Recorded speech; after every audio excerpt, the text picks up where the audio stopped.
우리 1번과 본문을 다 같이 한번 읽어보시죠. 1번과 본문입니다. 읽습니다. 중생 예수께서 그에게 대답하여 이르시되 너는 이스라엘의 선생으로서 이러한 것들을 알지 못하느냐. 아멘.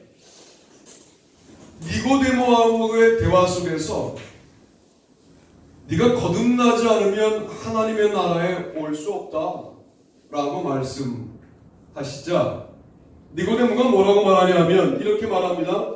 사람이 늙으면 어떻게 날 수 있사옵나이까? 두 번째 모태에 들어갔다가 날 수 있사옵나이까? 이게 3장 4절 말씀이에요. 그러니까 이러한 것들 할 때 특별히 이러한 것들을 알지 못하느냐? 네가 이스라엘의 선생으로서 할 때 이러한 것들에 해당되는 부분이 뭐냐면 거듭남. 여러분, 거듭남은 아무리 율법을 오래 공부했다고 알려주는 것이 아닙니다. 거듭남은 육적인 업적과 공로가 많이 쌓였다고 알 수 있는 것도 아닙니다. 거듭남은 육적인 노력으로 알 수 있는 것도 아닙니다. 영으로만 알 수 있는 아름다운 세계임을 말씀을 드립니다. 거듭나시는 여러분들 되시기를 바랍니다. 아멘. 거듭났는데요, 저는 계속 거듭나는 것이죠. 계속 거듭날 부분들이 얼마나 많습니까? 우리 가운데 계속 거듭나야 할 부분들에 관련하여 여러분들은 늘 인정하셔야 되고, 영적으로 내가 지금 부족한 부분이 있어서 거듭나야 한다는 것, 이것이 복음의 핵심이라는 것, 거듭나지 않으면 절대로 하늘나라에 갈 수 없다는 것, 이 사실을 기억할 필요가 있습니다. 부부가 사랑을 하다가 익숙해지면 이벤트가 필요하고, 사랑한다는 고백을 다시 갱신해야 하고, 그래도 신혼부부로 못 갑니다. 그러나 영적인 일은요, 다시 거듭나면 처음으로 돌아갈 수가 있습니다. 육은 불가능하지만, 육은 나이를 먹고 늙어가지만 영은 나이를 먹는 실체가 아니고 갈수록 새로울 수 있기 때문에 육과는 다른 원리로 거듭난다는 말은 처음으로 돌아갈 수 있다는 거예요. 순수함으로 갈 수 있다는 겁니다. 이 사실을 믿고 거듭남이 복음의 핵심이다라고 하는 사실을 깨닫게 되기를 주님의 이름으로 부탁드립니다. 아멘. 바람이 이위로 불매 내가 그 소리는 들어도 어디서 와서 어디로 가는지 알지 못하나니 성령으로 난 사람도 다 그러하니라. 니고데모가 대답하여 이르되 어찌 그러한 일이 있을 수 있나이까? 3장 8절 9절 말씀입니다. 성령으로 난 사람의 특징들도 모르는 이러한 것들에 해당되는 내용인 거죠. 성령으로 난 사람을 육적인 사람이 알 수 있을까요? 알 수 없습니다. 왜 저러지? 왜 저렇게 바람처럼 살지? 저렇게 살면 굶어 죽지 않을까? 성령으로 난 사람을 육으로 난 사람이 이해할 수가 없는 것이죠. 컨테이너 박스에 살고 에어컨 없이 살고 그리고 십자가와 부활을 증거하는 한 선교사님이 이단성 시비에 휘말리게 되자 아들들이 이런 결과를 보려고 평생을 컨테이너 박스에 사셨습니다. 그리고 우리 보고 죽으라고 다 선교지에 보내셨습니다. 이렇게 글을 쓴 아들의 글을 읽어본 적이 있는데 이 글을 김용희 선교사 이야기예요. 근본적으로 복음의 핵심을 말하자 마음이 불편한 사람들이 그 사람을 이단으로 몰았는데 사실은 십자가의 근본적인 메시지에 관련하여 우리가 수용할 수 없는 현대를 살아가기 때문에 그 사람이 이단처럼 보이는 것이지 그분은 이단이 아닙니다. 복음의 핵심 가운데 서 있는 사람이고 그리고 실제로 좋은 직장을 다 버리고 공동체 생활을 하고 있는 분이에요. 좀 과격하시죠, 삶 자체가. 그런데 뭐라고 그러시느냐? 외부에서 특강하라고 받는 모든 강사비를 공동체에다 내놓는데 그것으로 밥을 먹는데 그 공동체가 출발된 10수년 동안 한 끼도 밥을 굶은 적이 없었다. 하루하루가 간증이 되었다는 것이죠. 그러다 보니까 십자가에 관련된 더 뾰족한 메시지를 전파하고 있는 거예요. 우리는 이해하지 못하지만 그런 성령으로 난 사람들이 대한민국에 있기 때문에 우리가 유지가 되는 것이지, 사실은 우리 같으면 이 나라가 유지가 되겠습니까? 아니, 저 같은 사람만 있다면 이 나라가 유지가 되겠습니까? 타협하고 적당하게 살고 그리고 뭔가 뒷목이 뻐근하니까 복음도 붙잡고 하는 형태의 신앙생활은 이제 정돈해야 할 때가 오고 있다. 제가 어렸을 때부터 말세 지말이란 말을 들었는데 이제 제가 이 나이가 됐으니 조금은 더 가까워지지 않았겠습니까? 그런데 우리는 제 어렸을 때보다 말세에 관련된 정확한 인식을 하고 있지 못한 것 같습니다. 지금 늘 하나님께서는 본질로 돌아오라고, 핵심으로 돌아오라고, 성령으로 난 사람이 되라고 우리를 부르시고 계시는데 그것은 바람처럼 사는 인생이다 라고 말할 수 있겠습니다. 바람, 평상시에는 별로 그 위력이 느껴지지 않죠. 그런데 빌딩 숲 사이에 빠져나오는 바람을 한번 맞아봤는데 몸이 날아갈 것 같고, 바람이 평상시에는 산들산들 별거 아닌 것 같지만 성령님이 폭발적으로 그 사람을 사용하실 때 무지막지한 영향력을 갖게 돼요. 이 산을 저리로 옮길 수도 있고 바다에 올리브나무를 옮겨 심을 수도 있고 사람을 변화시킬 수도 있고 사람을 주님의 백성으로 만드는 영혼 구원의 역사를 일으킬 수도 있는 참 그 실체를 알 수 없는 것이 바람이다 하는 사실을 깨닫게 됩니다. 이 바람 같은 영적인 사람은 어떻게 만들어지는 겁니까? 이는 그를 믿는 자마다 영생을 얻게 하려 하심입니다. 3장 15절 믿는 자로 살아가야 된다는 거예요. 믿는 자는 지금 믿는 자입니다. 우리는 흔히 예전에 믿었던 과거를 추억하고 내가 그때 대단했지 이렇게 말하기를 좋아해요. 또 미래를 바라보면서 나는 더 큰 믿음을 갖게 될 거야 라고 말하기를 좋아해요. 그런데 놓치는 부분이 있어요. 지금은 믿는 자냐 말이에요. 지금 여기서 믿는 자이냐가 중요하다는 거예요. 성령으로 난 사람이 되려면 믿는 자가 되어야 한다 하는 말씀을 드립니다. 저는 이번 주간에 새벽 묵상을 하다가 이따 오후 예배 때도 그 묵상을 나누려고 준비해 놨습니다만은 일견 조금만 말씀을 드린다면, 바울이 다메섹으로 가다가 눈이 멀죠. 여러분, 눈이 안 보이니까 할 수 있는 일이 뭐밖에 없어요. 어차피 안 보이니까 무릎 꿇고 기도하는 거예요. 제가 확인은 안 해봤지만 기도가 끝나기도 전에 하나님이 움직이셨습니다. 누구에게 가시느냐 하나님이? 먼저 바울에게 환상 중에 아나니아라는 사람이 와서 너의 눈을 치료해 줄 거야 라고 환상을 보여주셨고, 기도하는 중에 아나니아를 찾아가서 직가라는 거리에 바울이라는 사람이 있는데 나의 택한 그릇인데 그가 지금 기도하는 중이다. 너 가서 그의 눈을 뜨게 하여라. 그러자 아나니아가 걔 나쁜 애인데요. 걔 다메섹에서 그리스도인 잡아 포박하려고 대제사장의 명령문을 가지고 오는 사람이었고 우리 동족들을 괴롭히는 사람이었는데요. 기독교인들을 괴롭히는 사람이었는데요. 라고 말하죠. 주님은 응답도 하지 않고 가라. 내가 택한 그릇이다. 그러셔요. 그리고 만나게 하시죠. 여러분, 바울이 아나니아 만나게 해달라고 기도했어요? 그냥 기도했어요. 눈 뜨게 달라고 기도했어요? 그냥 기도했어요. 근데 하나님이 다 아시죠? 아시고 아나니아를 붙이시는 거예요.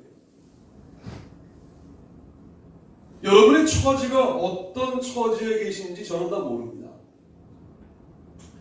상황이 요즘 어떠신지, 힘드신지 제가 물을게요, 여러분에게. 눈먼 바울보다 답답하실까요? 그렇진 않으시죠? 답답하면 눈 뜨면 보이시잖아요. 그 자리가 어떤 자리이든 기도하는 중에 있게 되기를 바랍니다. 아멘. 인생은 내가 넓히는 게 아니에요. 주님이 넓혀주시는 거예요. 향기는 내가 내는 게 아니에요. 나는 거예요, 그냥. 이 미세한 차이를 아셔야 돼요. 향기를 내가 내려고 하니까 그게 악취가 되는 거죠. 향기가 그냥 나니까 영향력이 되는 거죠.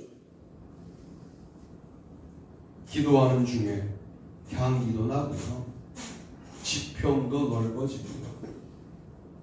내가 노력하면 절대로 만날 수 없는 고레스와 아나니아와 게바와 요한도 만나게 하시고요. 주님께서 모든 것을 주도하여 이를 이루어 나가십니다. 우리 교회 걱정하지 마십시오. 기도하는 중 주님이 움직이시는 것들을 보게 될 줄로 믿습니다. 아멘. 성령으로 난 사람은 이러하다 하는 말씀을 드리고요. 두 번째 제목과 본문을 동시에 읽어보시죠. 읽습니다. 헌신 예수께서 스스로 제자들이 이 말씀에 대하여 수근거리는 줄 아시고 이르시되 이 말이 너희에게 걸림이 되느냐? 그러면 너희는 인자가 이전에 있던 곳으로 올라갈 것을 본다면 어떻게 하겠느냐? 아멘. 6장 61절로 62절 말씀입니다. 이 말씀에 이 말이 너희에게 걸림이 되느냐 할 때 이 말이 뭐냐면 내 살을 먹고 내 피를 마시는 자는 영생을 가졌고 마지막 날에 내가 그를 다시 살리리니 라고 말씀하시는 6장 54절의 말씀이 이 말입니다. 이 말이 너희에게 걸림이 되느냐 라고 말씀하시는 거죠. 내 살을 먹고 내 피를 마시는 자는 내 안에 거하고 나도 그의 안에 거하나니 라고 말씀하시는 6장 56절의 말씀도 그들에게는 걸림이 되는 겁니다. 왜 이게 이해가 안 될까요? 왜 걸림이 될까요? 거듭남은 알지 못하는 세계고요. 지금 이 세계는 이해가 안 되는 세계예요. 왜 내 살을 먹고 내 피를 마시는 자는 영생을 가졌다? 내가 그 안에 거한다? 이 말씀이 왜 이해가 안 될까요? 인생 전체가 먹으려고 사니까요. 그런데 지금 예수님은 뭐라고 말씀하시냐면 나를 먹으라고 말씀하시죠.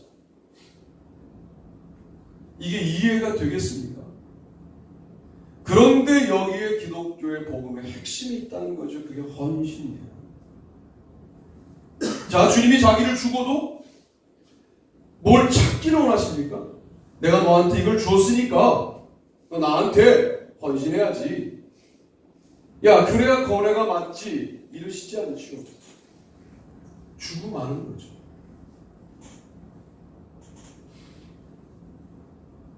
그냥 주신 적 있습니까?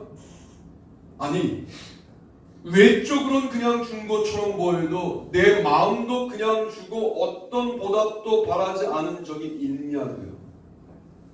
이걸 헌신이라고 합니다. 교회에서 일을 많이 하면 누가 알아주기를 바라요. 그냥 주시는 거 아닌데요. 제가 교회에서 열심히 일하면 성도들이 알아주길 바라는 마음이 만약 조금이라도 있다. 그런 걸 헌신이라고 하지 않아요. 그러니까 제가 늘 어떤 영적 전쟁을 해야 되느냐? 내가 아직은 열심히 하지도 않지만 열심히 하고 난 다음에 교인들 누구도 모르는, 성도들 누구도 모르는 정말 아름다운 헌신의 내용을 정말 여러분 몰래 그대로 간직한 채, 그리고 여러분이 누구도 알아주지 않는데 너무 행복한 이런 영적 순위에 갈 수 있다면 우리 교회는 부흥할 거예요.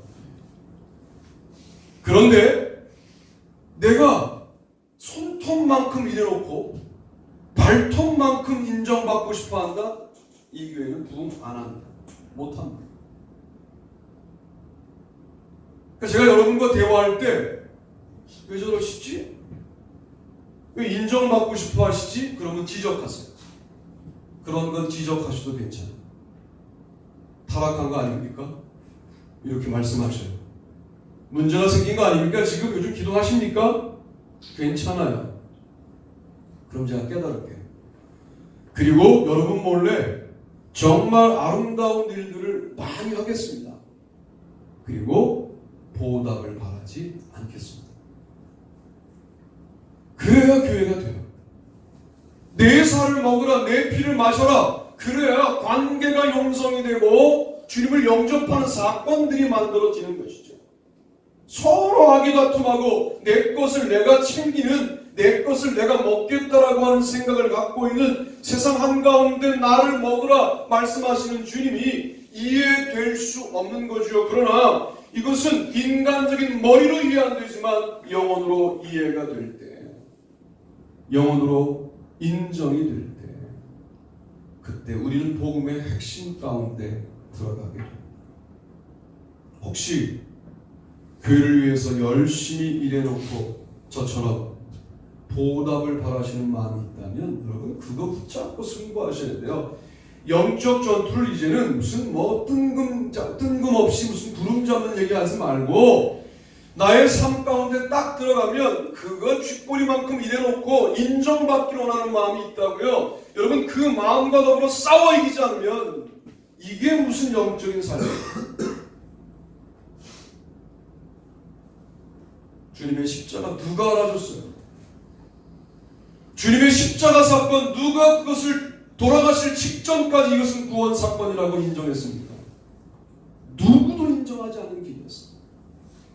누구에게도 보답받을 수 없는 길이었잖아요. 근데 우리는 십자가를 지는 것도 아닌데 그 유사한 헌신을 해놓고 십자가 진 것 이상의 보답을 바라는 신앙이 거래가 된 지 오래된 거 아니냐 말이에요. 내 살을 먹으라, 내 피를 마시라 하는 말씀은 바로 거기에 포인트가 있는 것입니다. 예수님의 말씀은 살리는 것입니다. 살리는 것은 영이니 육은 무익하니라. 내가 너희에게 이른 말은 영이요 생명이라. 6장 63절. 왜 말씀이 안 들리는 줄 아세요? 생각해봐요. 저는 주일날이 덜 피곤한 날인데 하여튼 토요일날 우리 집안의 분위기는 늦게까지 안 자는 분위기. 주중에 계속 이제 아침 일찍 일어나야 되니까 토요일날 일찍 자는 것은 너무 손해를 보는 느낌을 받는 거죠. 그래서 막 깨어있는 거예요. 그러다 보면 주일이 피곤하죠. 그럼에도 불구하고 평소보다는 많이 자는 날이 주일이에요. 새벽 기도가 없으니까. 그런데 요즘 어떤 도전을 받냐면 제 친구가 있어요. 고등학교 때부터 친구. 여러분들이 보지 못한 친구가 또 한 명 있는데 그 친구도 사업합니다만 나한테 그러는 거예요. 나는 서 목사한테 한 가지 바라는 게 있다고. 요즘 왜 그런지 몰라요. 내 주변에서. 우리 월화수목금 새벽기도 하는데 왜 토요일 일요일도 하라는 거야. 아 참. 그래서 지금 고민하고 있어요. 아니 뭐 어차피 뭐 혼자 나와서 기도하면 되니까 여러분들에게 무슨 토요일 일요일 나오십시오 이렇게 얘기하지 않고도 내가 그냥 스스로 나만의 어떤 법을 정하고 나와서 기도하면 되니까 그걸 진지하게 고민하고 있습니다. 여러분 일주일 내내 육적으로 살다가 영적인 말씀을 들을 때 이게 반감이 든다니까요. 안 들려요. 나무가 부도채잖아요. 거기에 번개가 떨어지면 쪼개진다니까요. 그게 우리가 말하는 상처죠. 그런데 여기에 도체가 있으면 빨아들입니다. 그 번개를. 그리고 에너지가 되죠. 말씀은 그렇게 들으셔야 돼요. 영으로 들으시는 거예요. 살리는 영의 말씀이 교통하는 아름다운 교회가 되기를 바랍니다. 아멘. 여러분, 이타적인 범죄가 있다는 거 아세요? 이기적인 범죄가 있는 게 아니에요. 잘 해놓고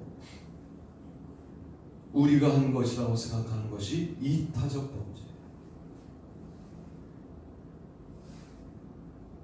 사람이 얼마나 웃기냐면 혈관 하나만 탁 막혀도요 그냥 쓰러집니다. 심장으로 가는 피의 양이 조금만 줄어들어도 빈맥으로 쓰러집니다. 여러분이 사시는 것 같으세요?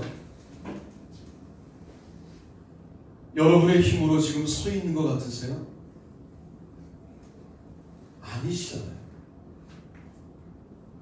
주님이 나를 세워놓고 계시다는 사실에 관련하여 우리는 머리로는 인정하지만 가슴으로 인정하지 못하는 일들이 있는 거 아닙니까?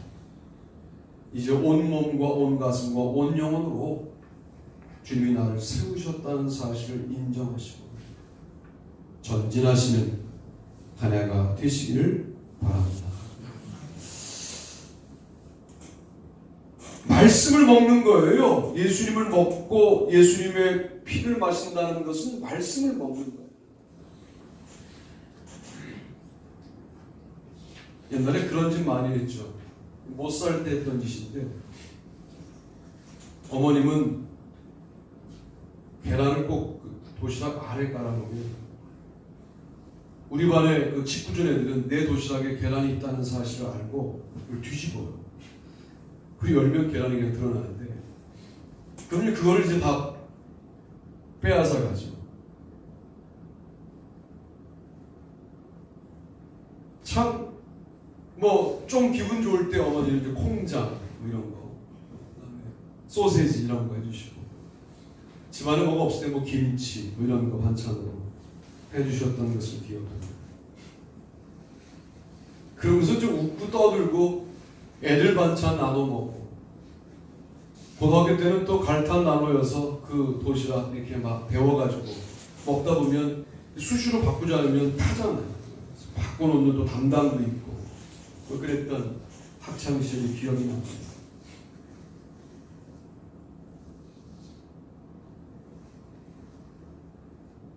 별거 아닌데도 그때 그 음식이 무척 맛있었어요. 지금 다시 드시면 어떨까요? 별거 아니시겠죠. 그 음식 자체의 맛도 음식의 맛을 결정하지만 그때의 상황, 그때의 느낌, 그때의 친구들, 우리 음식의 맛을 결정합니다. 이 또한 무시할 수가 없습니다. 제가 말씀을 아무리 잘 준비해도 얼마나 잘할 수 있겠어요, 제가. 지금보다는 좀 나아지리라 생각을 합니다만 현저하게 여러분들이 먹을만해졌어 이러지 않을 수도 있어요. 그런데 우리끼리 좋아야 돼요. 할렐루야. 아멘. 우리끼리 친구여야 돼요. 도시락이 탈 것 같으면 바꿔 놔주는, 자, 저 사람에게 이 말씀이 좀 어려울 것 같다 그러면 끝나고 난 다음에 붙어가지고 그 말씀의 본래 의도는 이런 거야 라고 풀어주는 책임감 있는 그런 분들이 많아져야 돼요. 그래야 밥이 안 타요. 그래야 먹을 게 풍성해져요. 여러분, 그렇게 우리가 실제적으로 주님을 먹는 아름다운 시간들이 되기를 바랍니다. 아멘. 이런 일도 있죠. 소시지를 싸우면 일단 침을 뱉고 먹었던 기억이 나요. 안 뺏기겠다라고 하는 그런 의지의 표명이죠. 그때 얼마나 가난했으면 침 뱉은 도시락도 포크가 들어오고 젓가락이 들어와요. 먹겠다는 거예요. 내가 침을 뱉었음에도 불구하고. 참 재미난 시절이었다는 생각이 듭니다. 여러분, 헌신은 먹을 거 없나 하는 데서는 생기지 않아요. 나를 먹으라. 우리 이 수준의 반드시 가게 되기를 바랍니다. 아멘. 세 번째 보시죠. 세 번째 읽습니다. 부활. 예수께서 이르시되 나는 부활이요 생명이니 나를 믿는 자는 죽어도 살겠고 무릇 살아서 나를 믿는 자는 영원히 죽지 아니하니 이것을 내가 믿느냐. 아멘. 요한복음 11장 25절로 26절 말씀입니다. 마르다하고의 대화 속에서 부활을 믿어야 한다라는 말씀을 말씀하시면서 주셨던 그런 놀라운 말씀인데 이것을 이라는 사실. 이것을 믿느냐 할 때 이것이 뭡니까? 거듭남, 나를 먹으라, 부활. 복음의 핵심이라는 거죠.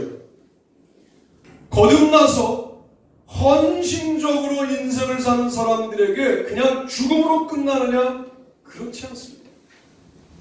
부활의 영광이 있는 줄로 믿습니다. 난 여러분의 삶 가운데 살아생전에 없을 수도 있어요. 제가 전제를 달아요. 순종한 사람들은 살아생전에 부활의 영광을 본인이 못 본 거 아니에요. 없을 수도 있다고요. 그러나 제가 축복합니다. 살아생전에 여러분의 삶에 부활의 영광이 임하기를 주님의 이름으로 축복합니다.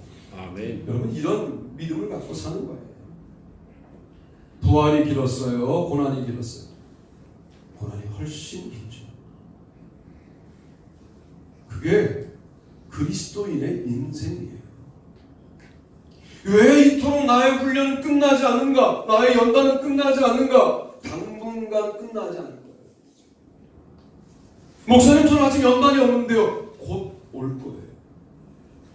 죄송해요. 말을 막 하네요 제가. 그러나 이게 복음이고 사실이에요.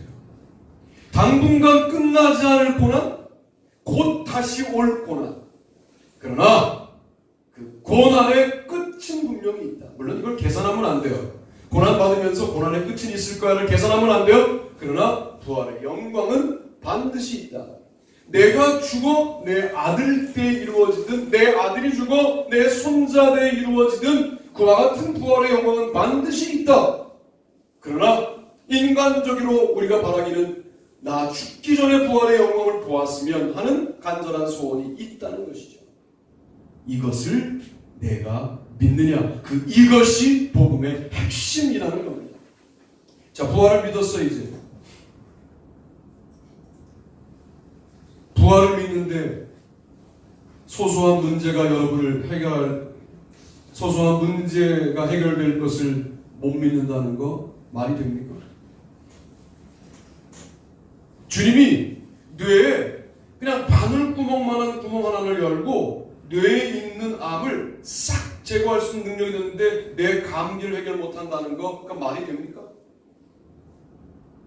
주님께서 나에게 사업장이 필요해요. 그랬더니 5억을 빌어주셨는데 나에게 500만 원 안 주신다는 게 말이 됩니까? 마지막 얘는 적절했는지 모르겠어요. 의도가 뭐냐면 가장 큰 문제를 해결한 주님께서 그 아래에 있는 모든 문제들의 해답이 아닐 수 있냐 이 말이에요. 논리적으로. 왜 신앙생활이 근본적인 문제에 대한 해답이라고 내가 말씀드리냐면 부활을 믿기 때문입니다. 부활. 죽은 자가 죽은 자의 절망으로 끝나지 않고 부활할 걸 믿는 그리스도인이라면 사업이 어려워요? 주께서 해결하실 것을 믿어야죠. 영업의 현장이 팍팍합니까? 주께서 함께 하실 것을 믿어야죠. 창작의 현장, 직장생활의 현장이 만만치 않습니까? 부활을 믿는데요. 아직 나의 문제는 죽은 자의 문제가 아닌데요. 주께서 해답이심을 믿으셔야지. 아멘. 이것을 내가 믿느냐라고 지금 묻고 있는 거란 말이에요. 그것을 믿으면 복음의 핵심에 가 있는 것이다 하는 말씀을 드립니다. 나흘 된 나사로 죽어 썩은 냄새가 나는 그 문제 앞에 주님이 가시죠. 그리고 뭐라고 부르세요? 나사로야 이렇게 부르시죠. 아니 죽은 지 나흘이라니까요. 나흘이면 유대의 장례법에 이제 완전히 죽은 자예요. 완벽한 절망 가운데 있는 그 자에 관련하여 주님은 뭐라고 부르시냐면 살아있는 자로 부르시죠.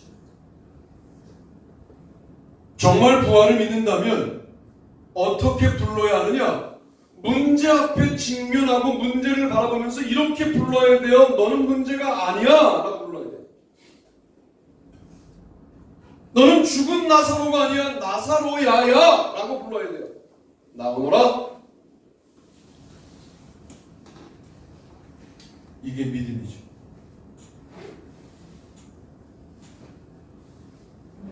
나사로 나오죠. 수족을 배로 동인채로 나오죠. 그때 뭐라 그래요? 프로노와 다니라. 수족을 배로 동인채로 나올 때 일단 우리는 워낙 그런 경험이 없었으니까 흥분합니다. 와! 죽은 게 살아났어! 라고 흥분하기 시작해요. 그건 죽은 자가 산 자가 되는 단계입니다.